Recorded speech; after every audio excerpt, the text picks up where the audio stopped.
So next we're gonna demonstrate a hip flexor stretch that you can do independently. There's multiple different ways that you can do this, one of which is on your own passively if you're laying face up on the couch or the bed and you can let your leg drop off of the side, but without anybody there to give you a little bit of overpressure on the knee, it's a little bit limited in how far you can do the stretch. So typically I'll recommend that people do a kneeling lunge because you can do them individually if there is a discrepancy from side to side. It's very typical for people to have more pain on one side than another, in which case then you can stretch those muscles individually and get a deeper stretch in. So a kneeling lunge stretch is really beneficial for hip flexor tightness, which again is correlating with a lot of lower back pain, especially in people that do a lot of sitting. So we're going to have Dr. Madison demonstrate an individual hip flexor stretch.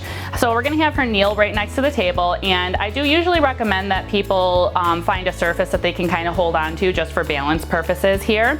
So this side is going to be stretching the right side because she's kneeling down on the right knee, and when she lunges forward, it's going to extend that hip flexor. Now you'll notice that she keeps her torso straight up and down. She's not bending forward with the stretch.